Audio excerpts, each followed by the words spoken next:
And welcome back to ESPN 580 Orlando and ESPN580Orlando.com. I am Walt Logan, the host of ESPN Orlando's Fight Night. UFC 178 is this Saturday, September 27th. And the fight everybody is talking about, it's not the main event, it's not the title fight.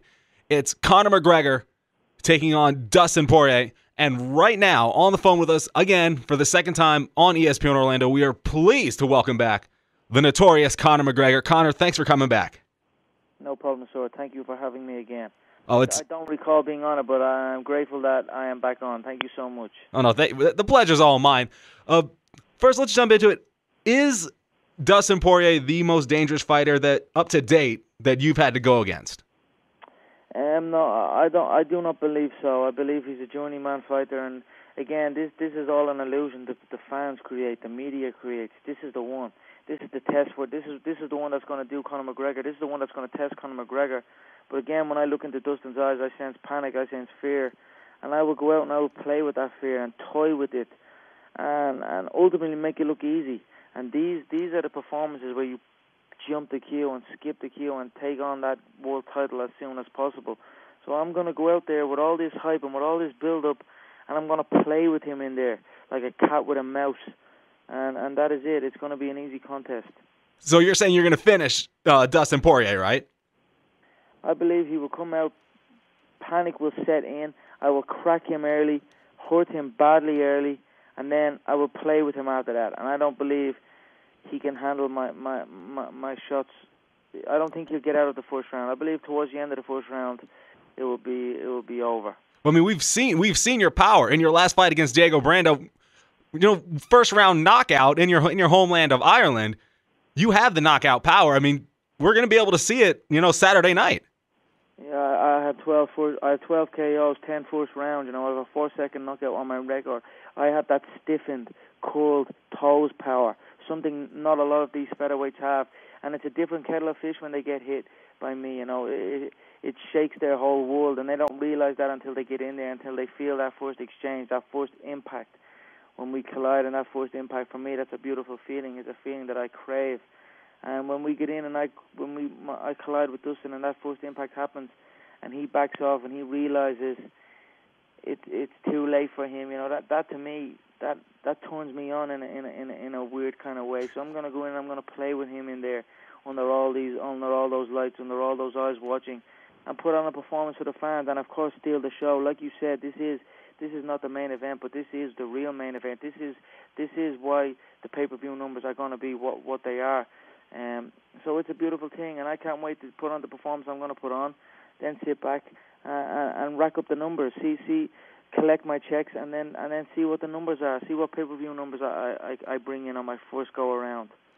Oh, we're excited to see it. You've done something a little bit different this time around for this fight. You've been out in Vegas for the past couple of weeks right now getting ready for this fight, am I right? You've been living out in Las Vegas. How's that been treating you?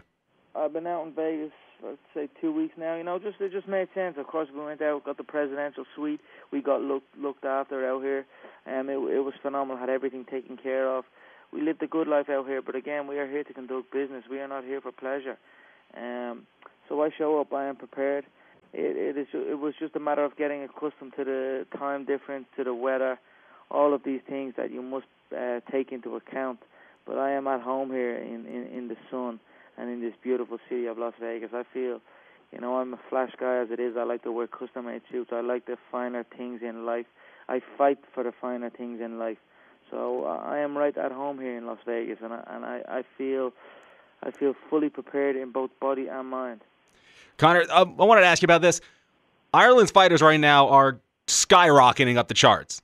I mean, there's a couple of guys and there's a few girls on the season Ultimate Fighter. Do you think that Ireland right now is getting ready to jump and surpass maybe the Brazilian style fighters in the UFC?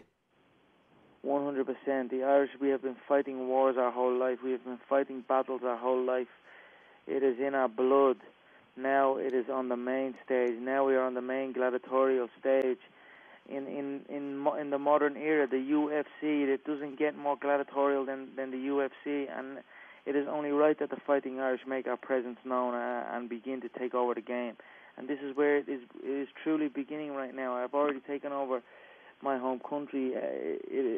The sport has blown up in my home country. You couldn't walk down the street and somebody, not a 70-year-old woman, could explain a single leg defense to you.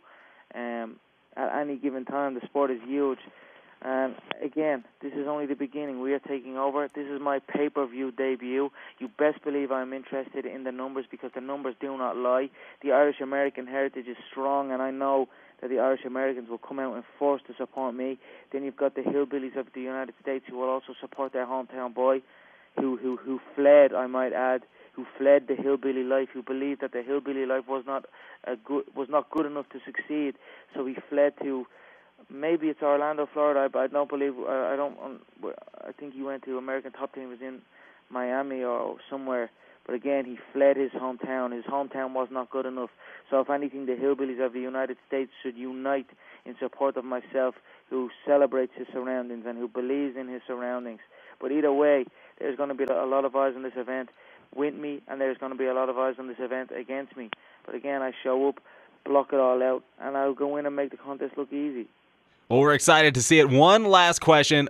Talking about pay-per-view numbers, 1 month from, tomorrow, October 25th, Jose Aldo, Chad Mendes is allegedly going to go down, barring any injury. Can we expect Conor McGregor to be in Brazil for that fight? Yeah, they are flying me out to Rio de Janeiro, to Brazil, and who knows, hopefully something happens to Chad, and then guess what? The Irish King is already there, and I'll bring my gloves, I'll bring my wraps, and I'll bring my gum shield, and I'll be ready to go. That's exciting news in itself. Conor, thank you. That's all the time we have for today. Thank you very, very much for joining us. Good luck on Saturday night, UFC 178.